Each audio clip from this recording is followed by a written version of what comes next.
الحمد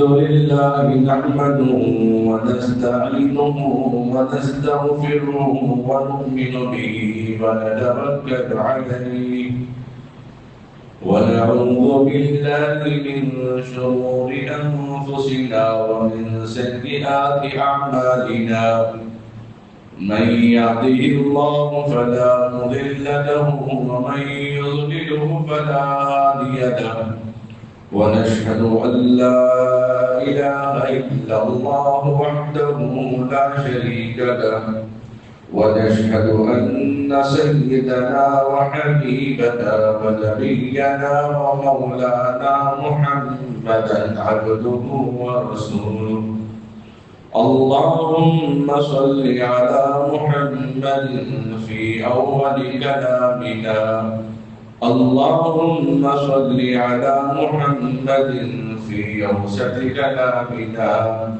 اللهم صل على محمد في آخر كلامنا اللهم صل على محمد وعلى آله وأصحابه وأزواجه وأهل بيته وذرياته أجمعين أما بعد فأعوذ بالله من الشيطان الرجيم بسم الله الرحمن الرحيم سبحان الذي أسرى بعبده ليلا من المسجد الحرام إلى المسجد الأقصى الذي باركنا حوله لنريه من آياتنا إنه هو السميع البصير أما بعد فقد قال النبي صلى الله عليه وسلم اللهم بارك لنا في رجب وشعبان وبارك لنا في رمضان صدق الله مولانا العظيم وصدق رسوله النبي الكريم نحن على ذلك من الشاهدين لمن الشاكرين والحمد لله رب العالمين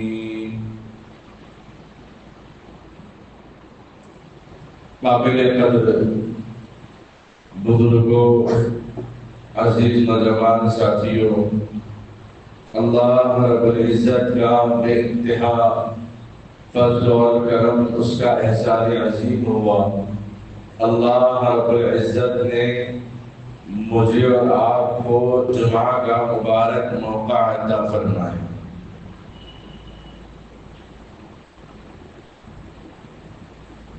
گزشتہ سال ماہ رجب میں ماہ شعبان اور رمضان میں ہم نے دعاؤں کا اہتمام کیا اللهم بارك لنا في رجب وشعبان وبارك لنا رمضان اے اللہ برکت عطا فرما ماہ رجب میں شعبان میں ان برکتوں کے ذریعے سے رمضان کا مبارک مہینہ نصیب فرما پھر رمضان کے اختتام میں بھی ہم نے دعا کی اے اللہ ایمان پر خاتمہ فرما اگر زندہ رہے تو آئندہ رمضان کا مہینہ نصیب فرما رمضان کی سیڑھی رمضان کی کڑی رمضان کا سلسلہ رمضان کی تیاریاں میرے اور آپ کے آقا محمد رسول اللہ صلی اللہ تعالی علیہ وسلم نے ماہ رجب سے تلاش کرنے ماہ رجب سے تیاری کرنے ماہ رجب سے تیار رہنے ماہ رجب سے ہلچل کرنے کا آغاز فرمایا کرتے تھے گزشتہ سال دعا کا اثر اللہ رب العزت نے مجھے اور آپ کو اس سال کا رجب کا مہینہ نصیب فرمایا۔ اللہ کرے ایمان پر خاتمہ ہو یا پھر رمضان مبارک کا مہینہ بھی نصیب ہو جائے۔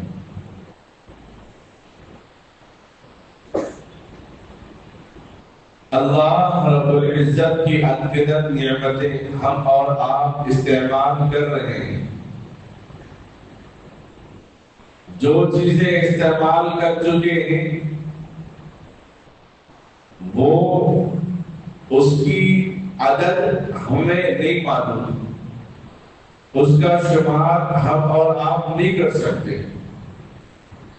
جو ابھی جو نعمتیں چل رہی ہیں حال زمانہ میں، اس کو بھی ہم شمار نہیں کر سکتے۔ آنے والے مرحلوں، آنے والے مراحل، آنے والے دور، آنے والے زمانے میں جو نعمتیں اللہ کی ہم استعمال کریں گے اس کو بھی ہم شمار نہیں کر سکتے۔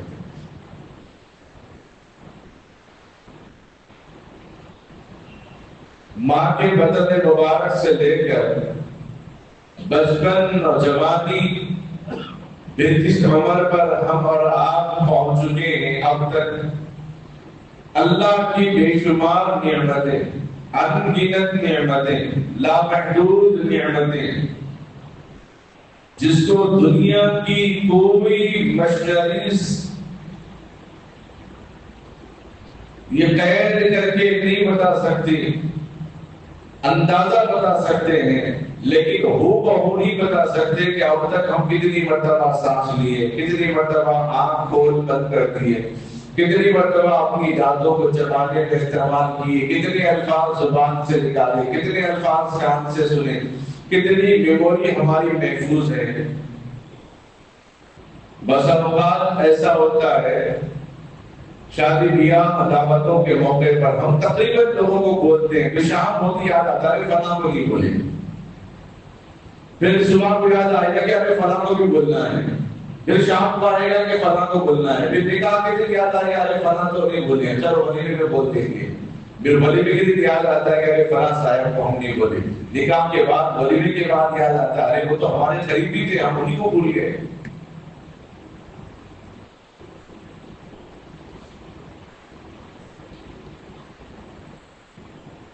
اللہ رب العزت نے مجھے اور آپ کو زندگی کا موقع دیا، اللہ کو منوانے کا موقع دیا، اللہ کو راضی کرنے کا موقع دیا، اپنے آپ کو سدھارنے کا موقع دیا، اپنے گھر والوں کو سدھارنے کا موقع دیا۔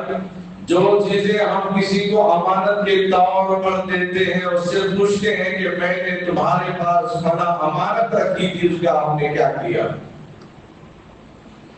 اگر آپ اپنی 4 ویلر یا 2 ویلر کسی بس اسٹینڈ میں یا ریلوے اسٹیشن پہ رکھ کر چلے جاتے ہیں، پاس کا ٹکٹ لے کر واپس آنے کے بعد دیکھتے ہیں بلی نے سیٹ پر حملہ کر دیا، کسی مجرم نے کار کے ٹائر کو غائب کر دیا، تو اس کے ذمہ داروں کو آپ ذمہ دار ٹھہرائیں گے ہم نے آپ کو امانت دی تھی؟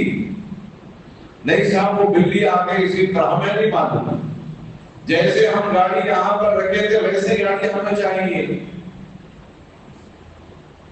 وہ لاکھ منتیں کریں، لاکھ کوشش کریں، لیکن قصوروار وہی ہوگا۔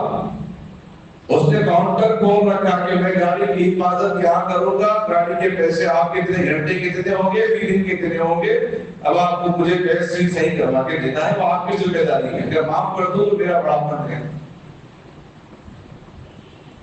ایسی اللہ تبارک و تعالیٰ نے انگنت نعمتیں جو امانت کے طور پہ مجھے اور آپ کو عطا فرمائی ہیں۔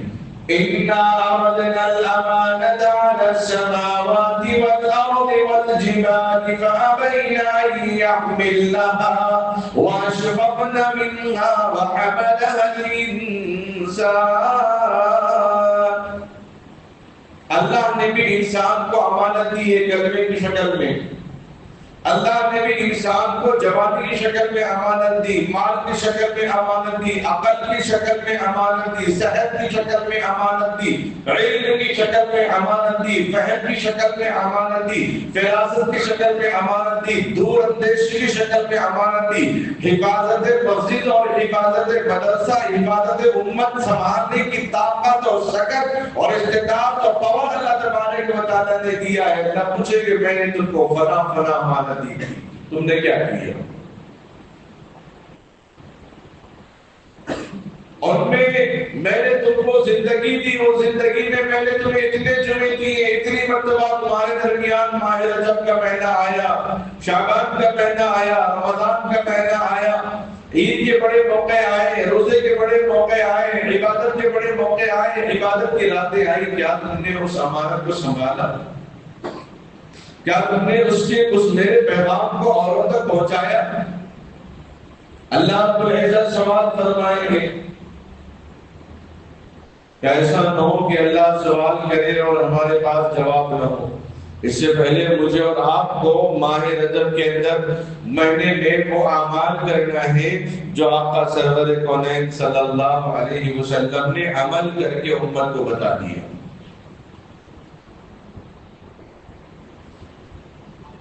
ختم نبوت کا ایک پروگرام ہو رہا تھا امت کے اندر، سالانہ بجٹ بھی پیش کیا جا رہا تھا، دیہاتوں کے اندر کیا کام ہوا۔ بجٹ میں یہ بات سامنے آئی کہ 1.5 لاکھ روپے قرض ہے ختم نبوت میں۔ ایک بہت بڑے عالم دین میرے استاد محترم بیان کر رہے ہیں، اور بیان کے ختم پر کہنے لگے ختم نبوت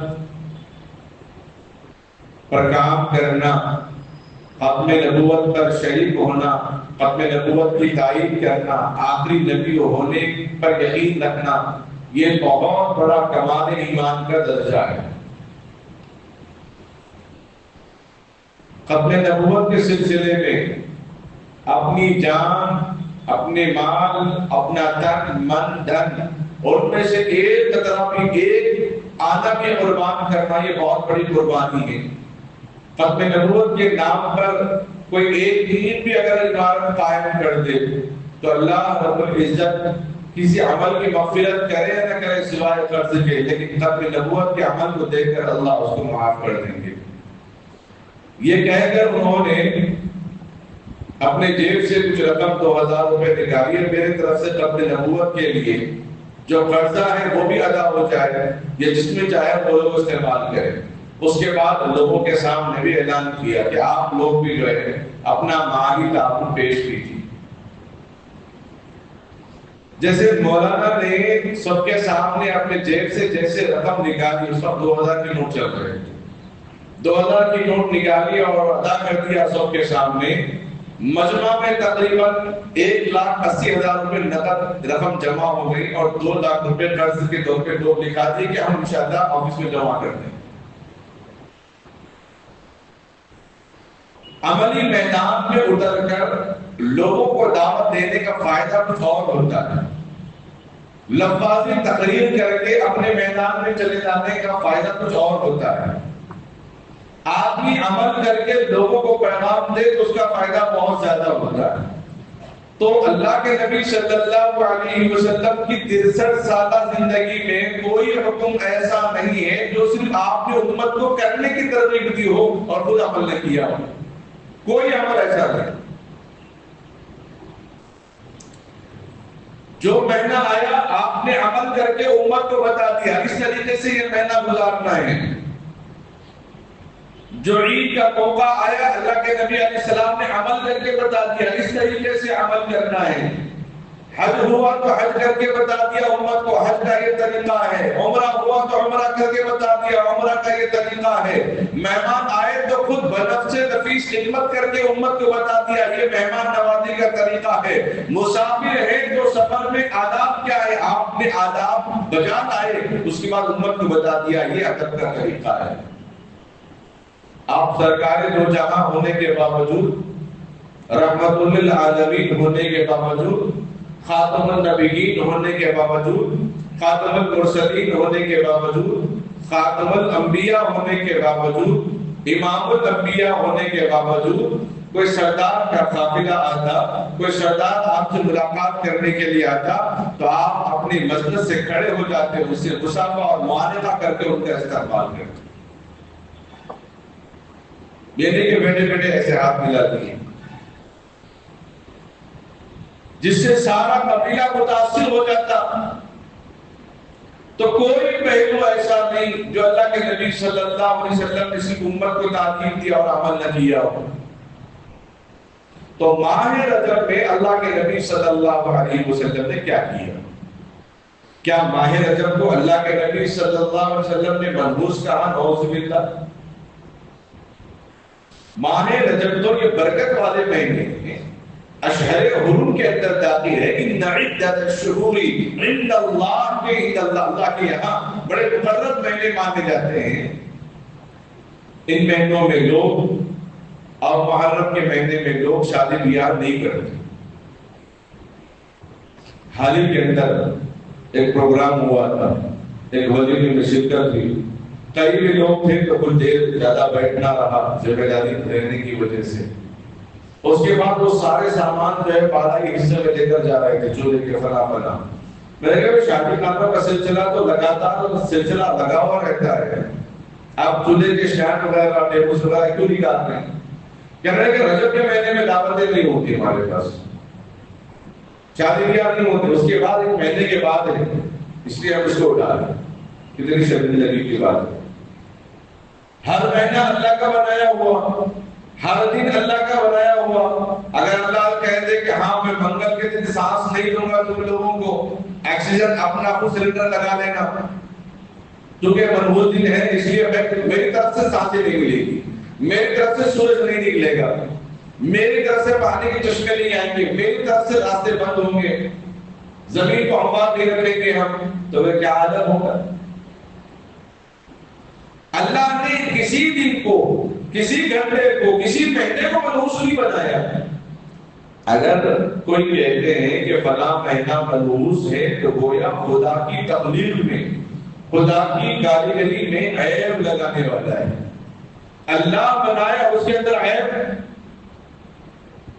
ایک بادشاہ تھا، اس نے بیگن کی تعریف کی کہ بیگن کتنا اچھا ہوتا ہے. تو وزیر سے پوچھا کہ تیری کیا رائے ہے بیگن کے بارے میں؟ اس نے کہا بادشاہ بیگن کا رنگ بھی بڑا خوشنما معلوم ہوتا ہے، اور اس کے سر میں تاج نما ایک ڈنڈی ہوتی ہے جو بادشاہ کی طرف اشارہ کرتی ہے. تو بادشاہ بہت خوش ہوا، اس کو انعام سے دباتا. پھر چند مہینوں کے بعد پھر بادشاہ نے بیگن کی برائی کی. کتنا بھدا سالن ہوتا ہے، اگر کوئی ڈھنگ سے نہ بنائے تو کھانے کو جی کھانے تو کیا دیکھنے کو تو جی نہیں چاہتا. تو وزیر سے پوچھا تیری کیا رائے ہے؟ اس نے کہا ہاں بادشاہ بالکل آپ نے صحیح کہا. کوئی خاص لوگ اس کو پسند نہیں کرتے، پسند کرنے والے چند ہی لوگ ہوتے ہیں.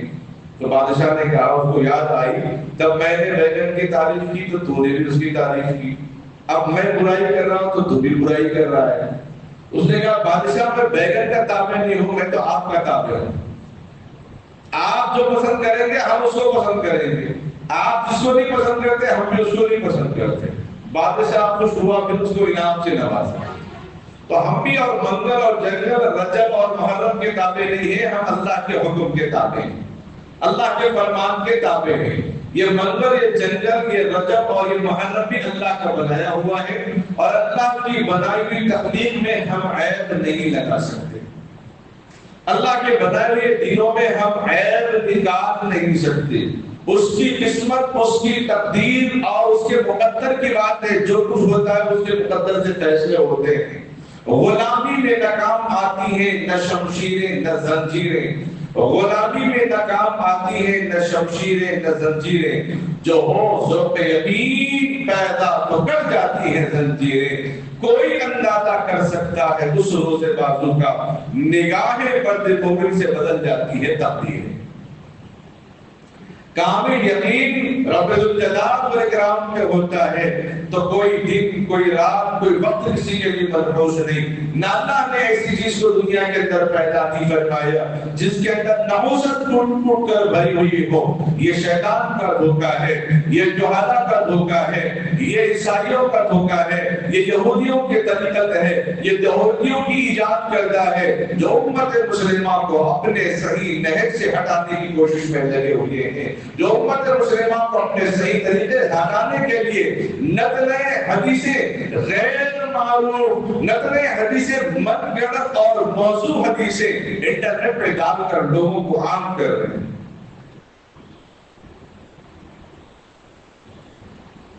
اس لیے ان چیزوں سے بچنا چاہیے۔ اللہ کی بڑائی، اللہ کی قدرت، اللہ کی طاقت، اس کی ذات میں کوئی عیب نہیں، اس کی بڑائی میں کوئی عیب نہیں، اس کی پیدا کردہ چیزوں میں کوئی عیب نہیں۔ اسی لیے جب اوپر چڑھتے ہیں تو اللہ اکبر کہتے ہیں۔ اللہ بہت بڑا، یہ بڑا نہیں ہے، یہ پہاڑ، یہ ایلیویٹر، یہ لفٹ، یہ منزلیں بڑی نہیں ہے، بلکہ اللہ بڑا ہے۔ آپ کو جلتا ہوا دیکھیں گے، بڑی بڑی عمارتیں آگ جلا دیتی ہیں، لیکن یہ آگ بڑی نہیں ہے، اسی لیے اس موقع پر اللہ کو یاد کیا جاتا ہے اللہ کی ذات بڑی ہے۔ یہ جلانے والی ہے تو اللہ کی ذات بچانے والی ہے، اللہ کی ذات بہت بڑی ہے۔ جب اوپر سے نیچے اترا جاتا ہے، چاہے ایلیویٹر سے ہو، سیڑھیوں سے ہو، پہاڑ سے ہو، تو اللہ کے نبی صلی اللہ علیہ وسلم نے سبحان اللہ پڑھنے کا حکم دیا۔ یہ سنت ہے۔ اللہ کی ذات ہر عیب سے پاک ہے۔ جتنی بڑی چیزیں، جتنی چھوٹی چیزیں اللہ نے بنائی ہے اس کے اندر کوئی عیب نہیں۔ جب ہم سبحان اللہ پڑھتے ہیں، اس پر ہمارا یقین ہے، ہمارا عمل ہے، ہمارا عقیدہ ہے، ہمارا توکل ہے، ہمارا بھروسہ ہے، پھر ہمارا گمان، ہمارا خیال، ہمارا تصور ان عورتوں کی طرح کیوں کام کرتا جو کہتے ہیں منگل کو فلاں کام نہیں کرنا، چہارشنبے کو مٹکے نہیں خریدنا، رجب میں نکاح نہیں کرنا، محرم میں نکاح نہیں کرنا، محرم کے مہینے میں گھربرانی نہیں کرنا۔ ان غلط رویوں، ان غلط باتوں اور غلط رسم و رواج کی طرف ہمارا ذہن کیوں جاتا؟ اگر ہمارا ذہن وہاں جا رہا ہے تو پھر سبحان اللہ پڑھنا کوئی قابل قبول نہیں ہے، قابل عمل نہیں ہے۔ سبحان اللہ کہہ کر ہم نے اللہ سے گواہی لی اور لی اللہ سے، اے اللہ تیرے معاملے میں، تیری ذات میں، تیری بڑائی میں، تیری کبریائی میں، تیری طاقت میں، تیری قوت میں۔ قل اللہم مالک الملک تؤتی الملک من تشاء وتنزع الملک ممن تشاء وتنزع الملك ممن تشاء وتعز من تشاء وتذل من تشاء بيدك الخير إنك على كل شيء قدير۔ ہم اقرار کر رہے ہیں اللہ تو مالکوں کا مالک ہے، بادشاہوں کا بادشاہ ہے۔ عزت ذلت تیرے ہاتھ میں ہے، ماہ رجب محرم میں نہیں ہے۔ عزت ذلت تیرے حکم کے اندر ہے، تیری اطاعت میں ہے، تقدیر میں ہے۔ اللہ کسی کے کہنے، کسی کے روکنے، کسی کے ٹوکنے میں نہیں ہے۔ ہمیں کہہ دی کہ اللہ تو سلطانوں کا سلطان، بادشاہوں کا بادشاہ ہے۔ تنگی اور خوشحالی اللہ تیرے ہاتھ میں ہے، ہر چیز کی طاقت اور قوت اور پاور تیرے ہاتھ میں ہے۔ ہم نے اقرار کر دیا اللہ سے، پھر ہم کیسے یہ کہہ سکتے ہیں، ہمارا عقیدہ یہ کیسے ہو سکتا ہے کہ ماہ رجب منحوس ہے؟ اللہ کے نبی امی جان عائشہ صدیقہ رضی اللہ تعالیٰ عنہا ارشاد فرماتی ہیں، اللہ کے نبی صلی اللہ علیہ وسلم ماہ رجب کا مہینہ آتا تو روزے کثرت سے رکھنے کا اہتمام فرماتے، راتوں میں عبادتوں میں اضافہ فرماتے، رمضان کی تیاری کرنے کا حکم دیتے، دعاؤں کا خاص اہتمام کرتے۔ اللہم بارک لنا فی رجب و شعبان و بلغنا رمضان۔ اے اللہ برکت عطا فرما ماہ رجب اور شعبان میں، اور اس برکت سے رمضان کا مہینہ ہم کو نصیب فرما۔ تو عزت اور ذلت اللہ کے ہاتھ میں ہے. کسی کے کہنے سے 10 لوگ اگر کہہ لیں گے تب بھی ہمارے ایمان میں فرق نہیں آنا چاہیے. دنیا پوری اگر اسی بات کے پیچھے ڈٹے رہے اڑے رہے تب بھی ہمارے ایمان کے اندر ذرہ برابر فرق نہیں آنا چاہیے. اور ہمارا ایمان ہمارا عقیدہ جس طریقے سے ہوگا اللہ ہمارے ساتھ ایسا ایمان ملا کرے گا. کما تدین تدان، جیسا کرو گے ویسا کرو گے. یہ آج کا سبق نہیں ہے. قرآن کے اندر اللہ نے ایسا نظام ایسا سسٹم بنایا ہے، اگر اس کو بغور مطالعہ کریں گے تو آیتیں اس طرح اشارہ کرے گی اور جس کو سن کر لوگ کہیں گے یہ آیتیں تو ابھی ابھی نازل ہو رہی ہیں، یہ آیتیں ابھی ابھی نازل ہو رہی ہیں. اس موقع پر ان حالات میں آج کل کے زمانے میں مسلمانوں کو، مسلم اداروں کو، مسلم مساجد کو، مسلم مدارس کو، مسلم بہنوں اور مسلمان نوجوانوں کی عزت پر ہاتھ ڈالنے والے، ان پر کیچڑ اچھالنے والے اور ان کی شبیہ کو بگاڑنے میں اگر اس وقت کسی کا ہاتھ ہے تو وہ سوشل میڈیا کا ہے. اگر اس وقت کسی کا ہاتھ ہے تو فلم انڈسٹری کا ہے. اگر کسی کا ہاتھ ہے مسلمانوں کے اسٹیٹس کو خراب کرنے میں تو وہ اخباروں کا کردار ہے. وہ فلمیں نکالنے والے، سیریل نکالنے والے، ڈرامے نکالنے والے، ڈرامہ بازی کرنے والے، چاہے وہ ہالی ووڈ کے رہنے والے ہوں یا ہمارے ملک ہندوستان کے رہنے والے ہوں یا کسی اور علاقے کے رہنے والے ہوں، پوری دنیا کے اندر بیٹھے بیٹھے اگر کوئی بڑا کام کر رہے ہیں مسلمانوں کے خلاف تو فلم انڈسٹری ہے. ویسے پہلے میں نے بتایا تھا جو نوجوان بیٹھ کے مجھے سمجھا رہے تھے، بتا رہے تھے کچھ کلپ نکال کے جو بھی مووی آتی ہے اس کو ہٹ کرنے کے لیے مسلمانوں کو دکھایا جاتا ہے کہ ہونڈا جبے مسلمان ہے. اگر انڈین مسلمانوں کو ٹارگٹ بنانا ہے تو لال رومال استعمال کر کے گنڈوں کو دکھایا جاتا ہے. اگر انٹرنیشنل مجرم کو دکھانا ہے تو فلسطینی نشان جو بلیک اینڈ وائٹ رومال ہوتی ہے جس کو یاسر عرفات رومال سے مشہور کیا گیا تھا، اس رومال کو ان گنڈوں کو دے کر ان کی شبیہ کو بتا کر دیکھو مسلمان اس طریقے سے ہوتے ہیں، یہ بتایا جاتا ہے. اور جس وجہ سے کافی حد تک اس سے اثر ہوا. لاک ڈاؤن کے اندر بھی جب کرونا وائرس پھیل گیا تھا اس وقت اخبار والوں نے پھیلایا یہ مسلمان جہاں جہاں جاتے ہیں ان کی وجہ سے وائرس پھیل رہا ہے. دیہاتوں کے اندر جہاں مسلمان کو کلمہ بھی نہیں معلوم، ان دیہاتوں کے اندر بھی وہاں غیر مسلم مسلمانوں کو گھر میں قید کر دیے. پولیس والوں کو بلایا کہ کوئی یہاں پہ مسلمان کا گھر ہے، وہاں ایک مسلمان کا گھر ہے، وہاں ایک مسلمان کا گھر ہے. بیٹا گاؤں سے آ رہا ہے، دودھ لے کے پانی لے کے والد کے گھر پہ پہنچاؤ. پولیس والے جانے نہیں دے رہے، نہیں جا سکتے. کیوں صاحب؟ یہ صاحب جو ابھی سفر کر کے آئے مسلمان کسی جلدی میں جا کے آئے ہیں، خبر پہنچی گاؤں والوں کے ذریعے سے، جا نہیں سکتے. ایک ہی ہفتے میں خبر پہنچی مسلمان کے خون کے اندر جو دم ہے وائرس ختم کرنے کے لیے کسی اور کے خون میں وہ دم موجود نہیں تھی. پھر انہیں نوجوانوں، انہیں مسلمانوں کو جو خون دے رہے ہیں ان کو خون کا ہار پہنا کر وفاقی ایم وغیرہ جو استعمال کر رہے ہیں. جیسا کرو گے ویسا کرو گے. عزت اور تعز من تشاء وتذل من تشاء بيدك الخير، یہی آیت ہے سورہ بقرہ کی. سورہ آل عمران کی یہی آیت ہے جس میں اللہ فرما رہا ہے، تیسرے پارے میں 11ویں رکوع میں اللہ فرما رہا ہے عزت ذلت میں دینے والا. اب کیلیفورنیا کا جو واقعہ پیش آیا جو آپ کی تباہی نے علاقے کو، ضلع کو نہیں بلکہ آدھے ریاست کو تباہ و برباد کر دیا.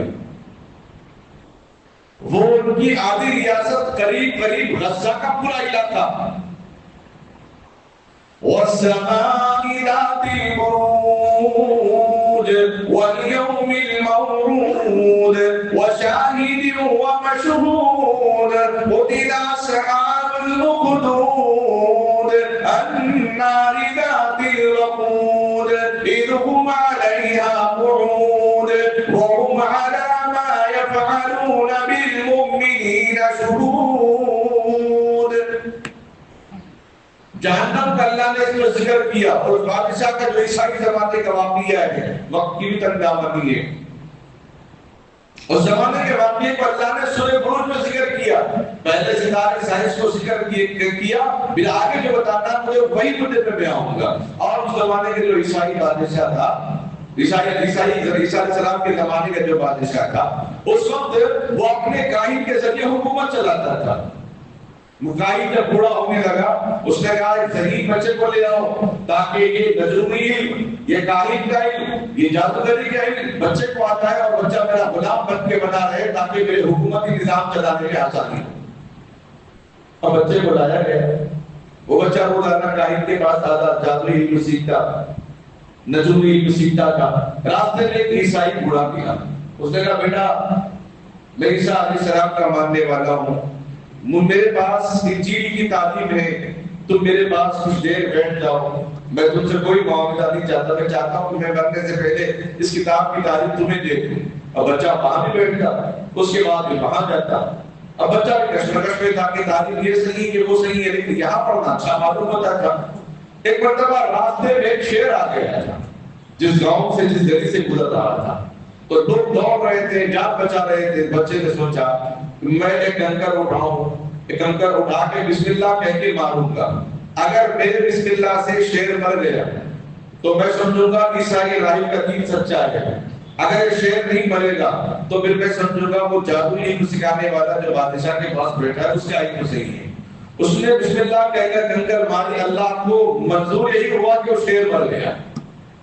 جب وہ شیر مر گیا، یہ شان نزول ہے سورہ بروج کی، تفسیر میں دیکھ سکتے ہیں، تفسیر ابن کثیر کے اندر. تو شیر مر گیا.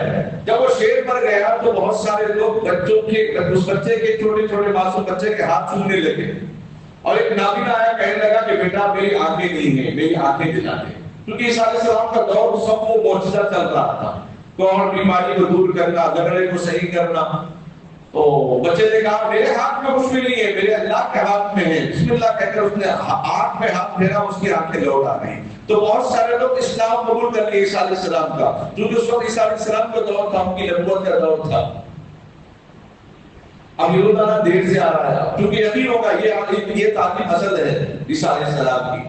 یہاں علم حاصل کر کے وہاں جانے میں دیر ہوئی تو بادشاہ تک بات پھیل گئی کہ وہ آنے میں دیر کر رہا ہے اور کہیں اور علم حاصل کر رہا ہے. معلوم ہوا فلاں علم سکھانے والا بوڑھا آدمی، اس کو بلایا گیا. جس کی آنکھیں لوٹ کر آئی تھی اس کو بھی بلایا گیا. بادشاہ نے کہا کہ اپنے دین پہ واپس آ جا، بت پرستی پہ واپس آ جا.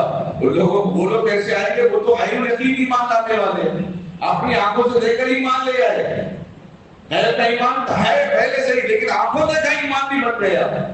وہ کبھی ایمان وہ کب چھوڑنے والے کتاب کو؟ انہوں نے کہا جان جائے کوئی پرواہ نہیں، لیکن ہم اس بچے کے رب کو نہیں چھوڑنے والے. اس نے بڑا مطلب کھولا، النَّارِذَاتِ الْوَقُودِ إِذْ هُمْ عَلَيْهَا قُعُودٌ وَهُمْ عَلَى مَا يَفْعَلُونَ بِالْمُؤْمِنِينَ شُهُودٌ. ایک بڑا مطلب کھولا اور کہا کہ جو اگر ایمان لے آئے ہیں اس بچے پہ، ہم اس کو آگ میں ڈالیں گے. پہلے تو نابینا بوڑھے کو قتل کر دیا اور اس عیسائی بوڑھے کو بھی قتل کر دیا اور بچے کو قتل کرنے کے لیے بھیجا. اس کو عبرت کی موت ہونا ہے. بچے کو بھی، بچے کو کہا کہ تم دین سے واپس آ جاؤ. بچے نے کہا نہیں، میں اپنے شیر کو مارا بسم اللہ کہہ کر، اس کے اندر وہ تب میں اس کو کیوں چھوڑوں. تو اس نے کہا چل لوگوں کو اس کو لے جاؤ، پہاڑ سے اوپر ایسے پٹک دو کہ دنیا دیکھے. اور جتنے لوگ گئے لے کر پڑھنے کے لیے سارے نیچے گر کے مر گئے تو زندہ واپس آیا. کشتی میں لے کر بھیجے، جاؤ اس کشتی میں ڈبا کے مار دو سمندری سمندر میں. جتنے ڈبانے کے لیے لے کر گئے تھے سارے ڈوب گئے، لیکن بچہ صحیح سلامت واپس آیا. کسی نوجوان نے مجھے بتایا کہ اس واقعے کو ہندوؤں نے اپنے کسی خدا کی طرف منسوخ کر کے ایک سیریل بنایا تھا. بہت دن کئی سال تک وہ سیریل مجھے یاد بھی نہیں ہے، کسی نے بتایا تھا مجھے. اس واقعے کو ان لوگوں نے سیریل کا ایک حصہ بنا دیا اس کو وہاں پر. تو یہ اسلامی واقعہ ہے. تو بادشاہ تب ہو گیا، کہنے لگا تم مرے گا کیسے؟ بادشاہ نے کہا میرے رب کا نام لے کر مارے تو میں مر جاؤں گا.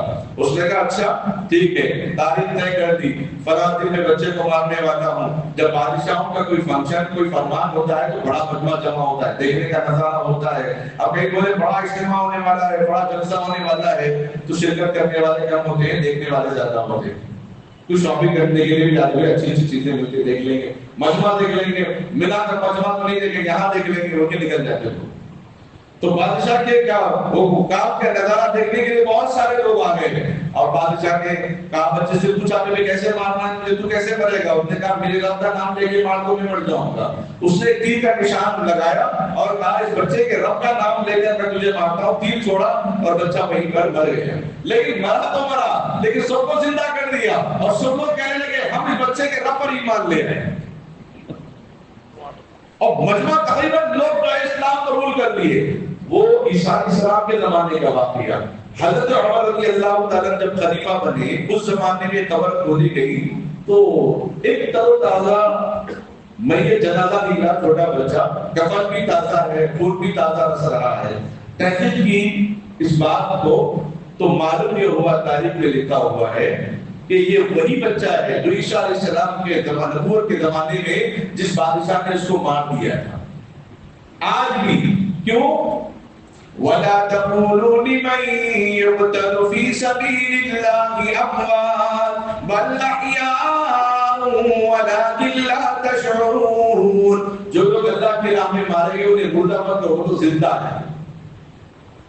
حضرت عمر رضی اللہ تعالیٰ نے اپنی آنکھوں سے دیکھا اس بچے کو، خبر ہے جسم صحیح سلامت ہے بچے کی۔ تو پھر اس بادشاہ نے کیا کیا اس زمانے کا، اتنے لوگ اسلام قبول کر لی، یہ تو معاملہ الٹا ہو گیا۔ اسلام وہ ہوتا ہے جو کاٹو تو ہرا نکلے گا، یہی تعبیر ہے اس کی۔ اس نے بڑا خندق کھودا اور کہا جو اسلام قبول کیا اس خندق میں اس کو ڈال دوں گا، اور سارے لوگوں کو ایک بعد دیگر لوگ جہنم میں اس آگ کے گڑھے میں جانا گوارا کیا، لیکن اسلام سے لوگوں نے پھر اپنے آپ کو گوارا نہیں کیا۔ پھر ہوا یہ، وہ آگ بھڑکتی بھڑکتی دشمنوں کو بھی اپنے لپیٹ میں لے گئی، ظالم بادشاہ کو بھی اپنے لپیٹ میں لے لی۔ جب آدمی ظلم حد سے زیادہ کرتا ہے تو اللہ کی رحمت بھی خاموش نہیں ہوتی۔ وہی معاملہ ہوا اس یورپی ممالک کا، جن لوگوں نے ایک ایک گھر کو نشانہ بنا کر گھر کے اندر بچوں کو دیکھا، عورتوں کو دیکھا، آگ کے حوالے کر دیا۔ انہیں احساس بتا دیا اللہ تعالیٰ نے آگ ہوتی کیا ہے، ضرورت انسان کو کہاں کھینچ کر لے آتی ہے، ضرورت انسان کو کیسے مشغول کر دیتی ہے۔ ایک ہی جھٹکے میں اللہ نے نظارہ بتا دیا۔ خیر اللہ ان بیماروں کو صحت و عافیت عطا فرمائے۔ جب اللہ کا مشق شروع ہو جائے، اللہ کا غضب شروع ہو جائے، کوئی روک نہیں سکتا، کوئی روک نہیں سکتا۔ اس لیے ہم ہر نماز میں دعا کرتے ہیں غیر المغضوب علیہم ولا الضالین۔ اے اللہ ہمیں اس راستے سے حفاظت فرما جس راستے پر چلنے سے تیرا غضب ہوتا ہو، تو ناراض ہوتا ہو۔ اے اللہ اس تباہی سے، اس ضلالت سے، اس گمراہی سے ہماری حفاظت کرنا۔ ہمیشہ ہم یہی دعا کرتے ہیں، قیامت تک ہم یہی دعا کرتے رہیں گے۔ اور جن لوگوں نے، جن فلم انڈسٹری کے لوگوں نے مسلمانوں کو اپنی فلموں کو پاپولر کرنے کے لیے، ہٹ کرنے کے لیے، ٹیارپی بڑھانے کے لیے مسلمانوں کا سہارا لے کر، بچیوں کا سہارا لے کر، مسلمانوں کے شبیہ کا سہارا لے کر، مسجدوں قبرستانوں کا سہارا لے کر ان لوگوں نے جو فلمیں بنائی ہیں، اسی علاقے پر اللہ نے ایک ہی رات میں تہس نہس کر دیا۔ جو آج غزہ میں لگائی، فلسطین میں لگائی، اللہ نے اسی مقام پر ان کو جس جگہ سے ان لوگوں نے مشن شروع کر دیا، اللہ نے اس کو تباہ برباد کر دیا ہے۔ اسی لیے ہم بھی کسی کا برا نہ سوچیں۔ ہو سکتا ہے خواہ کسی کے لیے ظلم ہم کر لیں، خواہ کسی کے پیچھے ہاتھ دھو کر پڑ جائیں، کیا پتا کل کو کوئی ہمارے پیچھے لگ جائے، کل وہ پریشانی ہمارے پیچھے آ جائے۔ ہماری نیت اگر صحیح ہے تو ہمارے کام صحیح ہے۔ رجب کے مہینے کے اندر یہ پیغام جو اللہ کے نبی صلی اللہ علیہ وسلم نے دیا ہے کہ رمضان کی تیاری، رجب میں برکت اللہ تبارک و تعالیٰ نے رکھی ہے، لہذا جو کام کریں وہ نبی علیہ السلام کے زبان سے نکلے ہوئے الفاظ جو برکت کے الفاظ ہیں وہ ذہن میں رکھیں۔ اگر نبی نے اس مہینے کو برکت کہا ہے، وہ بچہ بسم اللہ کہہ کر شیر کو مار سکتا ہے، بسم اللہ کہہ کر سارے مجمع کو بول اس نے اسلام قبول کرنے پر مجبور کر دیا ہے۔ نبی رحمت نے دونوں جہاں کی آقا محبوب رب العالمین سرور کونین تاجدار مدحہ محمد رسول اللہ صلی اللہ علیہ وسلم اگر زبان سے کہہ دیے اللہم بارک لنا فی رجب و شعبان، رجب اگر برکت کا مہینہ ہے تو کیا ہم برکت کی دعا نہ کریں؟ یقیناً ہم برکت کی دعا کریں گے شعبان میں، اور دو رمضان مہینوں کی برکت کی دعا سے ہم یہ دعا کریں گے اے اللہ ہمیں رمضان کا مہینہ نصیب فرما۔ اللہ سے بہت دعا کیجیے، اللہ تعالیٰ ہم تمام امت مسلمہ کو ماہ رمضان کی تیاری، اپنی نمازوں کی پابندی، ماہ رمضان کی تیاری اپنے نفل روزوں کے ذریعے، ماہ رمضان کی تیاری اپنے قرآن پاک کی صحیح تلاوت کے ذریعے، ماہ رمضان کی تیاری ضرورت مندوں، حاجت مندوں، غریبوں، بے سہارا، یتیموں، یسیروں کی ابھی سے مدد کرنے کی توفیق عطا فرمائے، آمین وآخر دعوانا الحمدللہ رب العالمین۔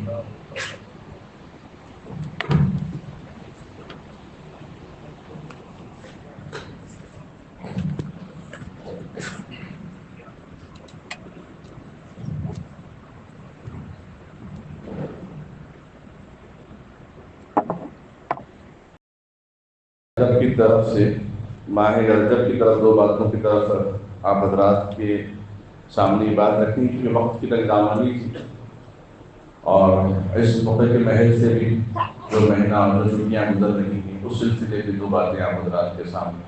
پہلی بات یہ ہے کہ اللہ کے نبی صلی اللہ علیہ وسلم اس مہینے میں روزے کا اہتمام فرماتے ابھی سے، اور عبادت میں اضافہ فرماتے، تلاوت میں بھی اضافہ فرماتے، اور برکت کی خوب دعا کرتے، اور ہم کو یہی عمل کرنا ہے۔ جو آپ صلی اللہ علیہ وسلم نے عمل کیا اس سے بہتر، اس سے افضل کوئی عمل نہیں ہو سکتا۔ اور دوسری بات یہ ہے کہ جو آج کل ہمارے نمازوں میں، تلاوت میں، کام میں، دیگر معاملات میں جو وسوسے آ رہے ہیں، ہم ایک چیز کی طرف دھیان نہیں دے رہے ہیں جس کی وجہ سے وسوسے آتے ہیں۔ ضرورت سے فارغ ہونے کے بعد، ٹوائلٹ سے فارغ ہونے کے بعد ہم اٹھنے میں جلدی کرتے ہیں۔ اس اٹھنے میں جلدی کرنے کے بعد جب وضو کرنے کے لیے بیٹھ جاتے ہیں تو ایسا محسوس ہوتا ہے کہ ایک آدھ قطرہ نکل گیا ہے، ہم اس کو لائٹ لیتے ہیں، جس کی وجہ سے وسوسے میں انسان مبتلا ہو جاتا ہے۔ اسی لیے الفقہ المیسر کتاب ہے، حوالے کے ساتھ اس میں لکھا ہوا ہے اللہ کے نبی صلی اللہ علیہ وسلم جب بیت الخلاء جاتے تو اپنا بایاں ہاتھ، لیفٹ ہینڈ جو ہے، اپنے کمر کے نیچے، ناف کے نیچے بالکل ٹیک لگا کے بیٹھتے اور وزن پورا بائیں پیر پہ ڈالتے، جس سے وقت بھی زیادہ نہیں لگے گا، آسانی کے ساتھ انسان اپنے پیٹ کو خالی کر سکتا ہے، اپنے بول و براز کو آسانی سے فارغ ہو سکتا ہے۔ اور مستحب یہ لکھا اس کے اندر، مکمل ضرورت فارغ ہونے کے بعد تھوڑی سی آواز اس طریقے سے نکالنے سے جو نالی کے رگوں کے اندر اگر کوئی پیشاب نکلنے والا ہے جو قطرے تو فوراً اس وقت نکل جاتے ہیں۔ اگر کسی کو اس کی شکایت ہو تو اینٹ کے ڈھیلے اس کو استعمال کرے، وہ اس کے لیے فائدے مند ہے، اس کے بعد پانی استعمال کرنا چاہیے۔ اس کی طرف زیادہ دھیان دینے کی ضرورت ہے۔ اور دوسری چیز یہ ہے، چونکہ سنکرانتی کا یہ مہینہ ہندوؤں میں آ رہا ہے، ان کی ان کو مبارک ہے، لکم دینکم ولی دین، ان کا دین ان کے لیے، ہمارا دین ہمارے لیے۔ اس موقع پر ہمارے بچے پتنگ بازی کے معاملے میں بہت آگے نکل جاتے ہیں، ایک ایک نہیں 20 پتنگ خرید کے لاتے ہیں، ضد کرتے ہیں۔ اس موقع پر ہمیں چاہیے کہ نبی کی سیرت بٹھا کر بچوں کو سمجھائیں، ایک ہفتے کے لیے مسجد میں بات کریں، کسی امام، کسی مؤذن یا کوئی محلے میں کوئی عالم یا دیندار لوگ بیٹھے ہوئے ہیں، دانش مند لوگ، ان کے پاس 1 گھنٹہ بچے کو بھیج کر نصیحت کروائیں ان سے، تاکہ بچے نصیحت سن کر دل پہ اثر لے اور گھر میں آنے کے بعد ضد نہ کریں۔ بچوں کو جب نصیحت کریں گے تو بچے ضد نہیں کرتے، بچوں پہ آپ زور ڈالیں گے، پریشر ڈالیں گے تو بچے ریورس ہو جاتے ہیں۔ تو اسی لیے اس موقع پر پتنگ بازی سے منع کرنا، اس طریقے سے اس کے نقصانات بچوں کو آگاہ کرنا، نقصانات سے واقف کرائیں گے کہ مذہب اسلام کا طریقہ نہیں، اگر کبھی کوئی اڑا دیے ہیں وہ الگ بات ہے، لیکن اس موقع پر تو اڑانا سخت منع گناہ ہے۔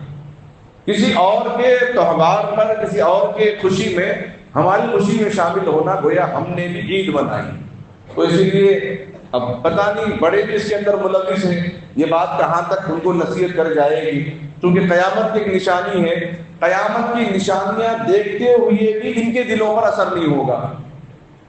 اللہ کے نبی صلی اللہ علیہ وسلم نے کیا فرمایا؟ جو ریگستانی علاقے عرب کے پہاڑی علاقے، وہاں ہریالی ہوگی، خوب دبا کے بارش ہوگی. ابھی چند دن پہلے ہم نے دیکھا، 2 دن پہلے خوب دبا کے بارش ہوئی، ایسی ہریالی دیکھنے والے پریشانی کی حالت ہیں. ہم اس سے پہلے کئی دفعہ آئے لیکن کبھی ہریالی نہیں دیکھے، آج ہم ہریالی دیکھ رہے ہیں. حدیث میں اللہ کے نبی علیہ السلام نے پیشن گوئی تھی کہ ہریالی ہوگی قیامت سے پہلے. اس کے بعد یہ بھی ایک نشانی ہے، بعض کے دلوں پہ اثر ہوگا، بعض کے دلوں پہ اثر نہیں ہوگا. میری بات سننے کے بعد اللہ کے نبی صلی اللہ علیہ وسلم نے فرمایا قیامت کی نشانیاں دیکھتے ہوئے بھی دلوں پہ اثر نہیں ہوگا، یہ بھی قیامت کی نشانی. تو اس لیے ان چیزوں سے اپنے بچوں کو اجتناب کرائیں، حتی الامکان جہاں تک ہو سکے. دوسری مصروفیات میں، دوسری مشغولیات میں دوسرے کو کھلونے دے کر بچوں کو گھر میں بٹھائیں، نصیحت کرائیں. انشاءاللہ نصیحت بڑی کارآمد چیز ہے، نصیحت بڑا فائدہ مند دیتی ہے بچوں کو. اللہ سے دعا ہے اللہ تعالیٰ ہم تمام امت مسلمہ کے بچوں کو نصیحت کر کے ان کی دین اور دنیا اور آخرت بنانے کی فکر کرنے کی توفیق عطا فرمائے. درود شریف پڑھیں.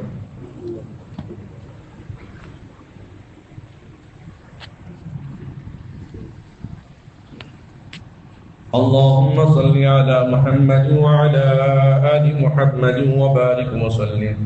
هو الله الذي لا إله إلا هو الرحمن يا الله، الرحيم يا الله، الملك يا الله، القدوس يا الله، السلام يا الله، المؤمن يا الله، المهيمن يا الله، العزيز يا الله، الجبار يا الله، المتكبر يا الله، الخالق يا الله، البارئ يا الله، يا الله، يا الله، يا الله. اللهم بارك لنا في رجب وشعبان وبلغنا رمضان. اللهم بارك لنا في رجب وشعبان وبلغنا رمضان. اللهم بارك لنا في رجب وشعبان وبلغنا رمضان. اے اللہ ہم سب کے گناہوں کو معاف فرما، اے اللہ خطاؤں سے درگزر فرما، اے اللہ چاہے دن کے اجالے میں کیوں ہیں، رات کے اندھیرے میں کیوں ہوں، ہر کبیرہ صغیرہ گناہوں کو معاف فرما. اے اللہ عزت کی زندگی عطا فرما، ذلت سے، برائی سے، وسوسوں سے ہم سب کی حفاظت فرما. اے اللہ ہم سب کو ہمیشہ طہارت کے ساتھ رہنے کے توفیق عطا فرما، باقی صفائی کا خاص خیال رکھنے والا بنا. باقی آدھا ایمان پیارے آقا نے فرمایا، اے اللہ اس پر سب عمل کرنے کے توفیق عطا فرما. اے اللہ رجب کے مہینے میں نمازوں کی پابندی، اے اللہ برکت کی اپنے گھر کے لیے، اپنے دکان کے لیے، اپنے محلے، اپنے علاقے، اپنے ملک، اپنے مسلمان بھائیوں اور بہنوں کے گھروں میں، دکانوں میں برکت کی خوب دعا کرنے کی توفیق عطا فرما. اے اللہ روزوں کا خاص اہتمام کی توفیق عطا فرما، تلاوت کی خاص اہتمام کی توفیق عطا فرما. اے اللہ جن کو قرآن پڑھنا نہیں آتا ابھی سے قرآن پڑھنے سیکھنے کی توفیق عطا فرما. اے اللہ بہت سے عمر رسیدہ لوگوں کو فون چلانا نہیں آتا لیکن اے اللہ ضرورت نے ان کو سکھا دیا. اے اللہ قرآن کی تعلیم کو بھی اپنی ضرورت، اپنی آخرت، اپنی فکر کے خاطر سیکھنے کی توفیق عطا فرما. اے اللہ شیطان کے بہانے سے بچنے والا بنا، شیطان کا بہانہ بنا کر اب عمر ہو گئی، اب قرآن سے دور ہونے سے بچا لے. اے اللہ قرآن سے قریب فرما، اے اللہ سجدوں کے قریب فرما، تیری رحمت کے قریب فرما، اپنی رحمت کے آغوش میں لے لے. اے اللہ ہم سب کا ایمان پر خاتمہ فرما، تمام عذاب و رسوائیوں سے حفاظت فرما. خصوصاً ہمارے نوجوان بچوں کو غیروں کی نقل، دشمنان دین کی نقل، اے اللہ یہود و نصارہ کی نقل سے حفاظت فرما. پتنگ بازی سے حفاظت فرما، ایسے کھیل سے حفاظت فرما جس سے جسم کو نقصان پہنچتا ہو، آنکھوں کو نقصان پہنچتا ہو، دل و دماغ کو نقصان پہنچتا ہو۔ اے اللہ ایسے لا یعنی کھیلوں سے بچا جس سے نمازیں چھوٹ جاتی ہوں، جس سے ماں باپ کی خدمت بھی چھوٹ جاتی ہوں، ماں باپ کے ادب و احترام بھی ہم سے ختم ہو جاتی ہوں۔ اے اللہ ایسے گیم سے، ایسے فتنوں سے، ایسے کھیلوں سے ہم سب کی حفاظت فرما۔ اے اللہ ہم سب کو ایک اور نیک بنا، سب کو مل کر زندگی گزارنے والا بنا۔ اے اللہ ہم سب کو مسجدوں کو آباد کرنے والا بنا۔ اے اللہ مسجدوں میں جتنے لوگ بیٹھے ہوئے ہیں، اس مسجد میں خصوصاً ہر ایک کے دل میں کوئی نہ کوئی تمنا ہے، آرزو ہے، امید ہے مولا، ان سب کے جائز ضرورتوں تمناؤں کو قبول منظور عطا فرما۔ اے اللہ مؤذن کی اذان میں تاثیر عطا فرما، امامت کی اے اللہ امام کی امامت میں تقوی عطا فرما، خطیب کی خطابت میں درد عطا فرما۔ اے اللہ تمام عذاب و رسوائیوں سے حفاظت فرما، دینی مساجد، مدارس، مکاتب، خانقاہوں کی حفاظت فرما، خصوصاً اے اللہ اس مسجد کی خدمت کرنے والوں کی حفاظت فرما۔ ابھی حال ہی میں چند نوجوانوں نے چند دن پہلے اس مسجد کی صاف صفائی کا اہتمام کیا۔ اے اللہ ان کے جان، مال، عزت، آبرو اور ایمان کی حفاظت فرما۔ اے اللہ ان کو ترقیات سے مالا مال فرما، علم و عمل میں ترقی عطا فرما، قوت و طاقت میں قوت عطا فرما۔ اے اللہ ان کے ذہن کو اے اللہ تیز فرما۔ اے اللہ جو دعا نبی علیہ السلام نے آپ کی خدمت پر حضرت انس کو، حضرت ابو ہریرہ رضی اللہ تعالیٰ عنہ، حضرت ابو ذر غفاری رضی اللہ تعالیٰ عنہ، حضرت اے اللہ جابر رضی اللہ تعالیٰ عنہ، جن بچوں کے لیے آپ نے دعائیں مانگی ہیں اے اللہ آپ نے قبول فرمائی ہیں۔ اے اللہ ہمارے آج کے یہ معاشرے کے بچے بڑے جذبے کے ساتھ اے اللہ اس مسجد کی جن مسجدوں میں للہ فی اللہ جو لوگ خدمت کرتے ہیں اے اللہ وہ دعائیں عطا فرما جو دعا نبی نے ان بچوں کو عطا فرمائی تھی۔ اے اللہ وہ بچے بڑے آگے چل کر بڑے داعی، متقی، پرہیزگار، بڑے محدث بن گئے ہیں۔ اے اللہ دین کے کام ہم سب کو پیشانی کے بال پکڑ پکڑ کر لے لے، دین کی خدمت کے لیے قبول فرما، دین کی ارشاد کے لیے قبول فرما، دینی مساجد، مدارس، مکاتب، خانقاہوں کی حفاظت فرما، خصوصاً ادارہ مدینہ العلوم کو ترقی عطا فرما۔ اے اللہ اس میں پڑھنے اور پڑھانے والوں کا اجر عظیم عطا فرما۔ اے اللہ ہم سب کے لیے خیر و عافیت عطا فرما۔ اے اللہ خصوصاً غزہ کے مسلمانوں کی حفاظت فرما، فلسطین کے مسلمانوں کی حفاظت فرما۔ اے اللہ نعم البدل عطا فرما، اے اللہ نعم البدل عطا فرما۔ اے اللہ جو کیلیفورنیا کے اندر جو تباہی مچی ہے اے اللہ جہاں تو عذاب سمجھتا ہے، تیرے حکم اور تیرے منشا میں ہم اے اللہ دخل اندازی نہیں کر سکتے، لیکن اے اللہ جہاں مظلوم بندے ہوں ان کی مدد کرنے والا بنا۔ اے اللہ جن لوگوں نے مدد کی، نصرت کی، جس علاقے کے اندر پوری دنیا کے اندر بیماروں کی، ضرورت مندوں کی، پریشان حال لوگوں کی، مردہ جسموں کے ساتھ جن لوگوں نے تدفین میں اے اللہ مدد نصرت کی ہے اے اللہ ان کی مدد نصرت کو قبول فرما۔ اے اللہ مسلم ممالکوں کی حفاظت فرما، دشمن کے حق میں ہدایت ہے تو ہدایت سے مالا مال فرما، دشمن کے حق میں اگر ہدایت نہ ہو تو ان کو نیست نابود فرما، ایسوں کے لیے آگ کو تنگ فرما، ایسوں کے لیے زمین کو تنگ فرما، ایسوں کے لیے آسمان سے قہر برپا فرما۔ اے اللہ ہم سب کو تمام عذاب و رسوائیوں سے حفاظت فرما، جو مانگا اسے بھی قبول فرما۔ اے اللہ جو مانگا جا رہا ہے اسے بھی قبول فرما۔ اے اللہ جو مانگا جائے گا آگے اے اللہ جائز مقاصد میں سب کو کامیابی عطا فرما، نکاح کے مراحل کو آسان فرما۔ اے اللہ نوجوان لڑکے لڑکیاں نکاح کے انتظار میں بیٹھے ہیں ان کے نکاح کو آسان فرما۔ اے اللہ بیوہ ہوں، طلاق شدہ ہوں، اسرن و نکاح کو آسان فرما۔ اے اللہ جن لوگوں نے دعاؤں کے لیے کہا ہو یا لکھا ہو یا ان کا ہم پر ہو ان سب کو اپنے جائز مقاصد میں کامیابی عطا فرما۔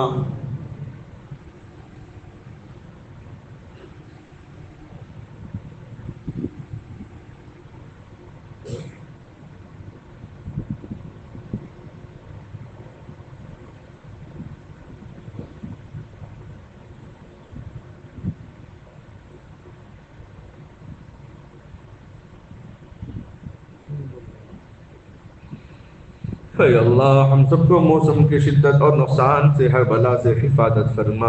اے اللہ اس چھوٹی موٹی دعا کو اپنے فضل و کرم سے نبی اکرم صلی اللہ تعالی علیہ وسلم کے صدقے تو فعل قبول و منظور فرما.